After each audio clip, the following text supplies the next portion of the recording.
রাজধানীর ফার্মগেট এলাকায় মেট্রো রেলের পিলার থেকে খুলে পড়া দুটি বেয়ারিং প্যাডই ত্রুটিপূর্ণ ছিল বলে জানিয়েছে তদন্ত কমিটি। প্রতিবেদনে বলা হয়, মেট্রো রেলের নকশার ত্রুটি ও নিম্নমানের বেয়ারিং প্যাডের কারণে সেটি খুলে পড়ে দুর্ঘটনা ঘটেছে। সচিবালয়ে ব্রিফিংয়ে সড়ক পরিবহন উপদেষ্টা ফাজুল কবির খান জানান, কমিটি এ দুর্ঘটনার পেছনে নাশকতার কোনো প্রমাণ পায়নি। বিস্তারিত জানাচ্ছেন বিল্লাল হোসেন। 2024 সালের 18 সেপ্টেম্বর প্রথমবার রাজধানীর ফার্মগেট এলাকায় মেট্রো রেলের একটি বেয়ারিং প্যাড খুলে পড়ে। এই ঘটনায় কেউ হতাহত না হলেও প্রায় 11 ঘন্টা মেট্রো রেল চলাচল বন্ধ ছিল।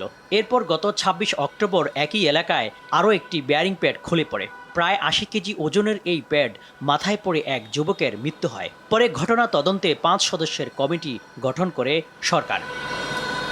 2 মাস পর দেয়া হয় তদন্ত প্রতিবেদন। এতে জানানো হয়, বুয়েটের ল্যাবে পরীক্ষায় খুলে পড়া দুটি বেয়ারিং প্যাডই নির্ধারিত মানের চেয়ে অনেক নিচে ছিল।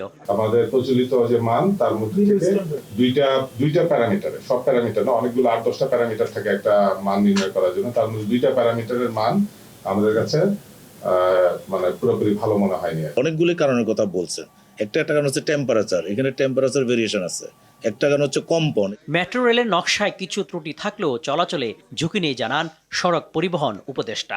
অনুসন্ধানে বিচ্যুত বেয়ারিং প্যাডের হার্ডনেস, কম্প্রেশন সেট ও নিওপ্রিন কন্টেন্ট প্রচলিত স্ট্যান্ডার্ড অনুযায়ী সঠিক ছিল না বলে কমিটির নিকট প্রতীয়মান হয়। ফার্মগেট মেট্রো রেল স্টেশনের উভয় প্রান্তে বৃত্তাকার অ্যালাইনমেন্ট অবস্থিত।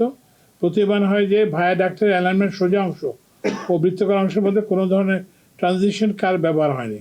বেয়ারিং প্যাড সরে যাওয়ার কারণ সুনিশ্চিতভাবে নির্ণয়ের জন্য তৃতীয় পক্ষের স্বাধীন মতামত নিয়ে বিস্তারিত পর্যালোচনা শেষে প্রয়োজনীয় ব্যবস্থা নেওয়ার কথা জানান তিনি। কমিটির সুপারিশ অনুযায়ী যেভাবে মনিটরিং করা দরকার মনিটরিং করবে এবং ওই যেটা বললাম যে একটা থার্ড পার্টি অডিটের জন্য ব্যবস্থা নেবে। পরে সড়ক পরিবহন উপদেষ্টার কাছে প্রতিবেদন হস্তান্তর করেন তদন্ত কমিটির সদস্যরা।